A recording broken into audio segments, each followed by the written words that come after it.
এখন পর্যায় সারণী নিয়ে আলোচনা শুরু করা যাক। এটা একটি নতুন চ্যাপ্টার। এই চ্যাপ্টারে আমরা পর্যায় সারণী, অতঃপর মৌলসমূহের পর্যায়ভিত্তিক ধর্ম এবং সবশেষে রাসায়নিক বন্ধন নিয়ে আলোচনা করব।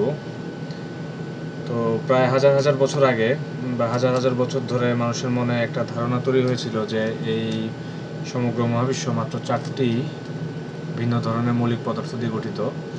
এগুলো হচ্ছে আগুন, পানি, মাটি এবং বায়ু। এবং এই ধারণা ছিল যে এই 4টির বিভিন্ন রকমের বিন্যাসের মাধ্যমে জগতের যাবতীয় যত পদার্থ আছে সেগুলো তৈরি হয়েছে। এবং অদ্ভুত বিষয়, মাত্র বিগত 400 বছর আগে থেকে মানুষের এই ধারণা ভাঙতে শুরু করে। মাত্র 400 বছর আগে থেকে মানুষ এই উপলব্ধি করতে শুরু করে যে এই 4টি আসলে কোনো মৌলিক পদার্থই নয়, বরং মৌলিক পদার্থের সংখ্যা আসলে আরও অনেক বেশি, প্রায় 100-র উপরে। এবং সেই মৌলিক পদার্থগুলো মানুষ যখন এই ধারণা ভাঙতে শুরু করে, তারপর থেকে খুব দ্রুত মৌলিক পদার্থগুলো আবিষ্কৃত হওয়া শুরু হয়। এবং মৌলিক পদার্থগুলো যখন আবিষ্কৃত হওয়া শুরু হয়, সেগুলোকে শ্রেণীবিন্যাস করারও একটা তাগিদ বিজ্ঞানীরা অনুভব করেন। কেননা 100-টির উপরে মৌলিক পদার্থকে আলাদা আলাদাভাবে তাদের ধর্ম এবং অন্যান্য বৈশিষ্ট্যগুলো এগুলো মনে রাখা খুব সহজ নয়, এবং এগুলো নিয়ে কাজ করাটাও খুব সহজ নয়। ফলে যখনই মৌলিক পদার্থ, নতুন নতুন মৌলিক পদার্থ আবিষ্কৃত হতে থাকে, তখনই একই সাথে সেগুলোকে শ্রেণীবিন্যাস করার প্রয়োজনীয়তাও দেখা যায়। এবং এই কাজে বিভিন্ন বিজ্ঞানী বিভিন্নভাবে তাদের নিজস্ব আঙ্গিকে এই মৌলিক পদার্থগুলোকে বিন্যস্ত করার চেষ্টা করেছেন। আমরা আপাতত সেইগুলো বিস্তারিত আলোচনা করব না। শেষ পর্যন্ত 1871 সালে রাশিয়ার বিজ্ঞানী দিমিত্রি মেন্ডেলিভ আধুনিক সময়ের গ্রহণযোগ্য একটি পর্যায় সারণী তৈরি করেন।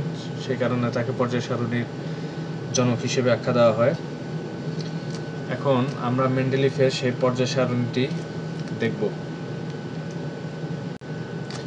এটি হচ্ছে মেন্ডেলিভের সেই পর্যায় সারণী। তার পর্যায় সারণীর ভিত্তি হচ্ছে পারমাণবিক ভর। অর্থাৎ এখানে আমরা যদি এই ঘরগুলোতে লক্ষ্য করি, তাহলে দেখব যে তিনি পারমাণবিক ভরের ক্রম অনুসারে, মানে 1-1-এর পরে 6, তারপর 9, তারপর 10, 12, 14, এভাবে পারমাণবিক ভরের ক্রম অনুসারে এই মৌলগুলোকে সাজিয়েছেন। এবং এই মৌলগুলোকে এভাবে সাজানোর ফলে তিনি দেখতে পেলেন যে একটা নির্দিষ্ট সময় পর পর মৌলগুলোর ধর্ম পর্যায়ক্রমে আবর্তিত হচ্ছে, অর্থাৎ একই রকমের ধর্ম ফিরে আসছে। যেমন লিথিয়ামের পরে এটা পারমাণবিক ভর অনুযায়ী সাজানোর পরে, ফ্লোরিনের পরে আবার যখন সোডিয়ামে তিনি আসেন, তখন দেখা যায় যে লিথিয়ামের সাথে সোডিয়ামের ধর্মে বেশ মিল, এরপরে বেরিলিয়ামের সাথে ম্যাগনেসিয়ামের ধর্মের বেশ মিল।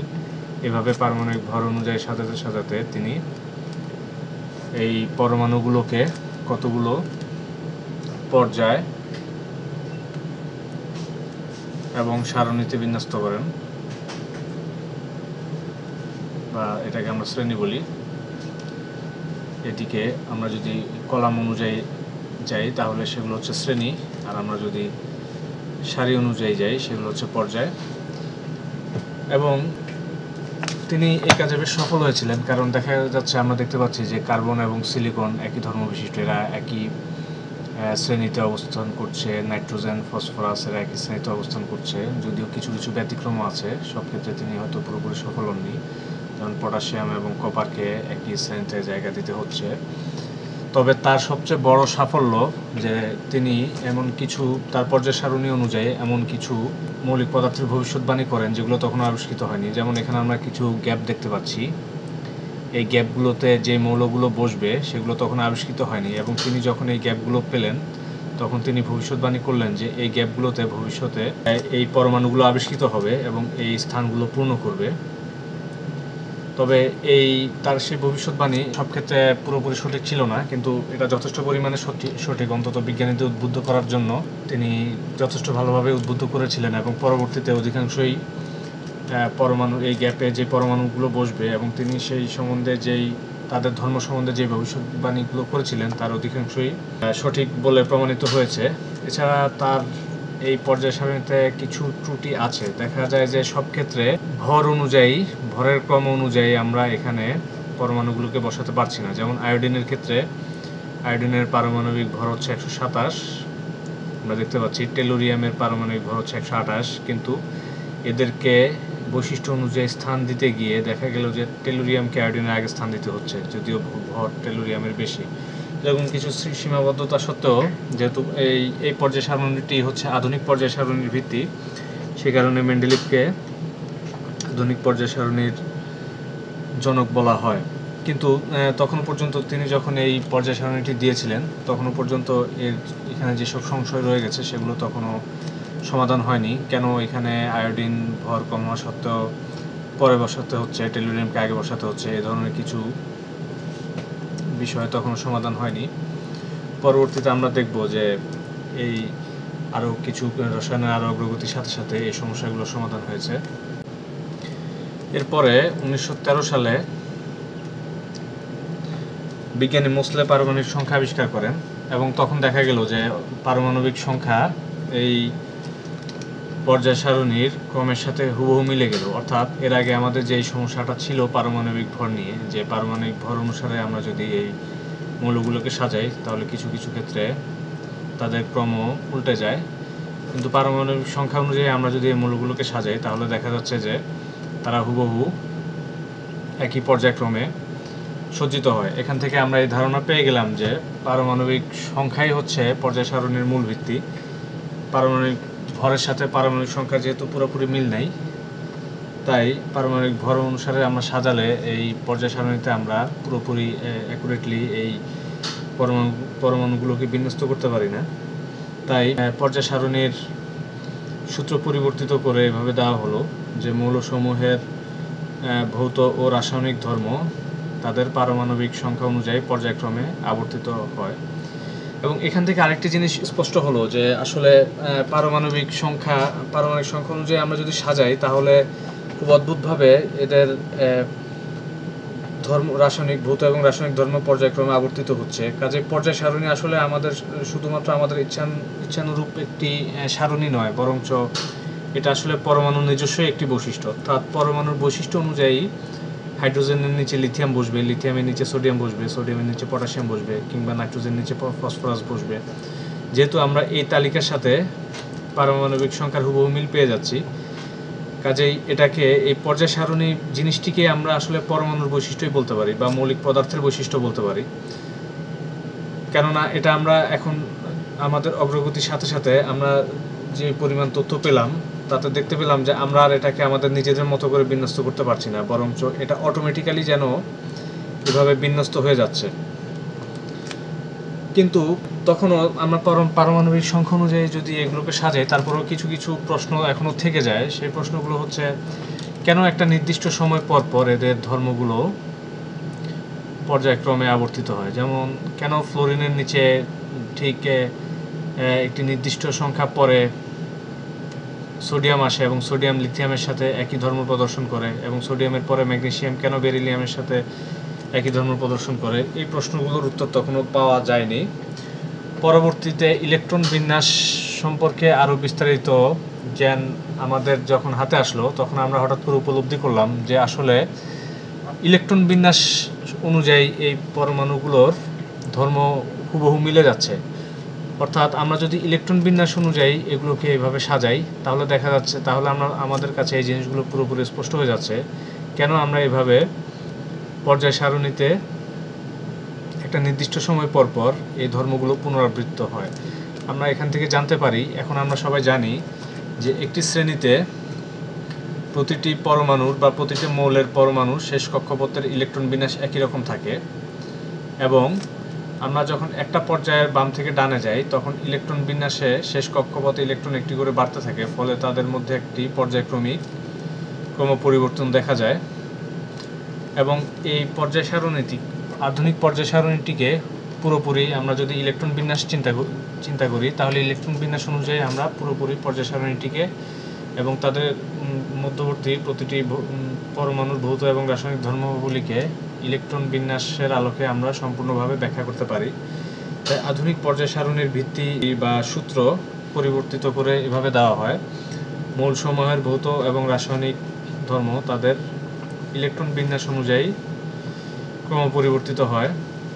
এবং এখান থেকে আমরা এটাও বুঝতে পারি যে কেন এর আগে আমরা পারমাণবিক সংখ্যা অনুযায়ী সাজিয়ে এভাবে হুবহু পেলাম, যেটা আসলে ইলেকট্রন বিন্যাসের উপর ভিত্তি করে সজ্জিত হওয়ার কথা। কারণ হচ্ছে ইলেকট্রন আসলে একটি পরমাণুতে ইলেকট্রন সংখ্যা আর তার পারমাণবিক সংখ্যা একই থাকে। ফলে আমরা যদি ইলেকট্রনের ব্যাপারটি নাও জানি, আমরা পারমাণবিক সংখ্যা অনুযায়ী সাজিয়েও একই ধরনের সারণী পেয়ে যেতে পারি। এখন আমরা সর্বাধুনিক যে পর্যায় সারণী সেটি নিয়ে আলোচনা করব। যেহেতু ইলেকট্রন বিন্যাসই হচ্ছে পর্যায় সারণীর মূল ভিত্তি, আমরা দেখব যে কিভাবে ইলেকট্রন বিন্যাস অনুযায়ী আমরা একটি পর্যায় সারণীর বিভিন্ন ব্লকগুলো পেয়ে থাকি এবং সেগুলোর বৈশিষ্ট্যগুলো আমরা কী কারণে ইলেকট্রন বিন্যাস অনুযায়ী তাদের বৈশিষ্ট্যগুলো আমরা পাই, একই শ্রেণীতে একই রকম বৈশিষ্ট্য পাই, বা কিভাবে একই পর্যায়ে আমরা যেতে যেতে তাদের ধর্মগুলো পরিবর্তিত হয়ে যায় ইলেকট্রন বিন্যাসের আলোকে, সেটা আমরা এখন আলোচনা করব। এই ছকটি হচ্ছে আধুনিকতম পর্যায় সারণী। আমরা লক্ষ্য করলে দেখব এটাকে আমরা বেশ কিছু কলাম এবং সারিতে ভাগ করতে পারি। এই কলামগুলোকে বলা হয় এক একটি শ্রেণী, মোট 18টি শ্রেণী আছে এখানে। আর সারিগুলোকে বলতে পারি আমরা এক একটি পর্যায়, এবং পর্যায়ের সংখ্যা হচ্ছে মোট 7টি। তাহলে আমরা পাচ্ছি 7টি পর্যায় এবং 18টি শ্রেণী, এবং এগুলোকে ইলেকট্রনের প্রবেশতার উপরে ভিত্তি করে আমরা কতগুলো ব্লকে ভাগ করতে পারি আমরা বিস্তারিত পরে আলোচনা করব। আগে কী কী ব্লকে ভাগ করতে পারি দেখে নিই। যেমন একেবারে বাম পাশের দুটি কলাম বা শ্রেণীকে আমরা বলি এস ব্লক মৌল। এখানকার মৌলগুলোকে আমরা বলি এস ব্লক মৌল, এবং এটা হিলিয়াম সহ, হিলিয়ামও এই এস ব্লক মৌলের অন্তর্গত থাকবে। একেবারে ডান পাশের গ্রুপ 3A থেকে 8A পর্যন্ত এই মৌলগুলোকে বলা হয় পি ব্লক মৌল, এবং মাঝের এই নীল অংশটুকু হচ্ছে, যেটা আসলে তৃতীয় পর্যায় থেকে চতুর্থ পর্যায় থেকে শুরু, এর আগে এই মৌলগুলোকে দেখা যায় না। এগুলো হচ্ছে পি ব্লক মৌল। আর এখানে নিচে আলাদা করে যে অংশটুকু দেখা যাচ্ছে, এই অংশটুকু হচ্ছে, দুঃখিত, এটি হচ্ছে ডি ব্লক মৌল। এই নীল অংশটুকু পি ব্লক মৌল আলাদা এখানে। আর এই অংশটুকু হচ্ছে এস ব্লক, এফ ব্লক, দুঃখিত, এস ব্লক তো এখানে দেখানো হয়েছে। তাহলে এখন ব্যাখ্যা করি যে কেন এগুলোকে এভাবে এস, পি, ডি এবং এফ এই আলাদা ব্লকে ভাগ করা হয়। প্রথমে হাইড্রোজেন এবং হিলিয়ামে আমরা যদি এদের ইলেকট্রন বিন্যাস দেখি, আমরা দেখি যে হাইড্রোজেনে একটি ইলেকট্রন, এটি S1s অরবিটালে প্রবেশ করে। হিলিয়ামের ক্ষেত্রে পরের ইলেকট্রনটি 2s অরবিটালে প্রবেশ করে। এবং এভাবে আমরা যদি লিথিয়ামে দেখি, লিথিয়াম, বেরিলিয়াম, এই পুরো ব্লকের সবগুলো মৌলেরই শেষ ইলেকট্রনটি s অরবিটালে প্রবেশ করে। যেমন লিথিয়ামের শেষ ইলেকট্রনটি হচ্ছে 2s1, সোডিয়ামের 3s1, পটাশিয়ামের 4s1, রুবিডিয়ামের 5s1, সিজিয়ামের 6s1 এবং ফ্রান্সিয়ামের 7s1।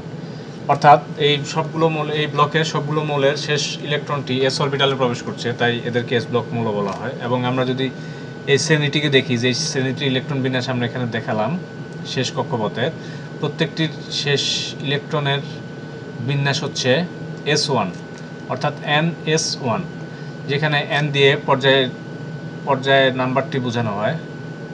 অর্থাৎ n দিয়ে n এর সংখ্যা থেকে, n এর মান থেকে আমরা এটা কততম পর্যায়ে সেটি বুঝতে পারছি। কাজে আমরা দেখতে পাচ্ছি যে এই এক একটি শ্রেণীর প্রতিটি পর্যায়ের ইলেকট্রনের বিন্যাস একই রকম, এবং সেটি হচ্ছে প্রথম গ্রুপ 1 এর জন্য s1, গ্রুপ 2 এর জন্য s2, সেটি 2s2 হবে, 3s2 হবে, 4s2 হবে, এভাবে 7s2 পর্যন্ত যাবে। এই কারণে এই শ্রেণীটিকে গ্রুপ 2A-তে রাখা হয়েছে। এবং এরপরে আমরা যদি লিথিয়াম, বেরিলিয়াম, বোরনে যাই, বোরনের শেষ ইলেকট্রনটি পি অরবিটালে প্রবেশ করছে। আমরা এর আগে যখন বোরনের ইলেকট্রন কনফিগারেশন দেখেছিলাম, আমরা জানি যে 1s2, 2s2, 2p1, কার্বনে 2p2, অর্থাৎ বোরন থেকে নিয়ন পর্যন্ত যতগুলো মৌল আছে তাদের শেষ ইলেকট্রনটি পি অরবিটালে প্রবেশ করছে। নিয়নে গিয়ে আমরা পাই 2p6, ফ্লোরিনে পাই 2p5। এভাবে শেষ ইলেকট্রনটি আমরা এখানে দেখতে পাচ্ছি যে এইসব মৌলের শেষ ইলেকট্রনটি পি অরবিটালে প্রবেশ করছে, এবং এটা আমরা যদি পর্যায়ে ধরে নামতে থাকি তাহলে সবগুলোর ক্ষেত্রে একই রকম পাবো। যেমন আমি যদি এই গ্রুপ 3 এ দেখি তাহলে দেখতে পাবো এদের ইলেকট্রন বিন্যাস হচ্ছে, আমরা শুধু শেষ কক্ষপথের ইলেকট্রন বিন্যাস দেখাই। যেমন বোরনের শেষ কক্ষপথের ইলেকট্রন বিন্যাস হচ্ছে 2p1, অ্যালুমিনিয়ামের ক্ষেত্রে 3p1,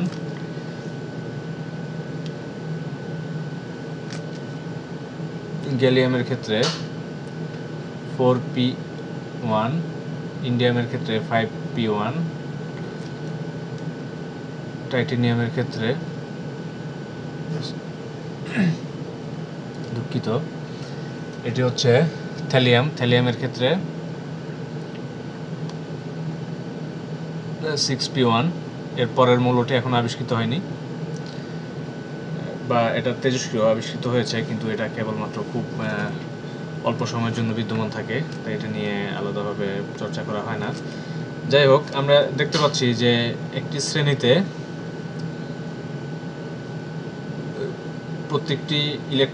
প্রত্যেকটি মৌলের শেষ কক্ষপথের ইলেকট্রন একই, তাই এদেরকে একই শ্রেণীতে রাখা হয়েছে। একইভাবে কার্বনের ক্ষেত্রে আমরা পাই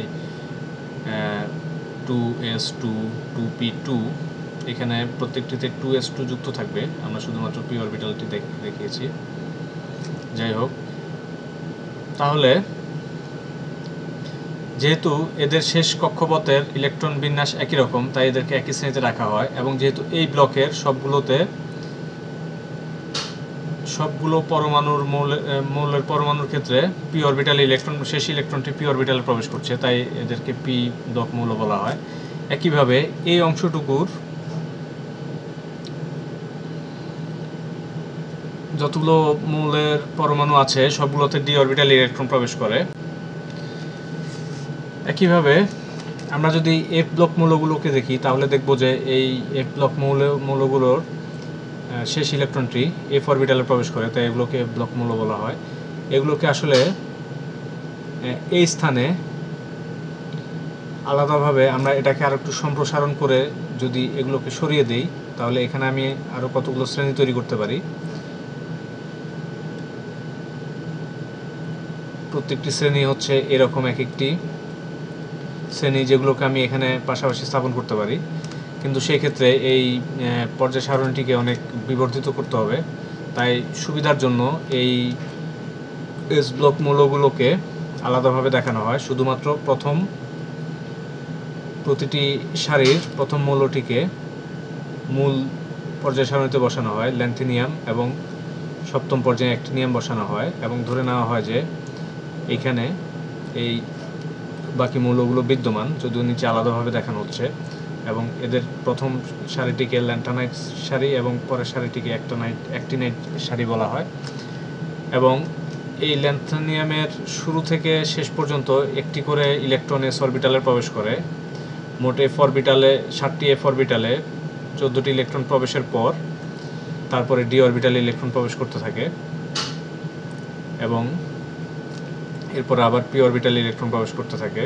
পি অরবিটাল ভরে যাওয়ার পরে পরবর্তী পর্যায়ে আবার এস অরবিটালে ইলেকট্রন প্রবেশ করতে থাকে, এবং এইভাবে আমরা দেখতে পাই যে পুরোপুরি আমাদের আধুনিক যে পর্যায় সারণীটি আছে সেটি পুরোপুরি আসলে ইলেকট্রন বিন্যাসের উপর নির্ভরশীল, এবং ইলেকট্রন বিন্যাসের উপর নির্ভর করে আমরা এই পর্যায় সারণীটি পাই। এবং জগতের যত মৌল আছে এবং সেই সাথে যত যৌগ আছে সবগুলোর আসলে ভৌত এবং রাসায়নিক ধর্ম নির্ভর করে ইলেকট্রন বিন্যাসের উপরে।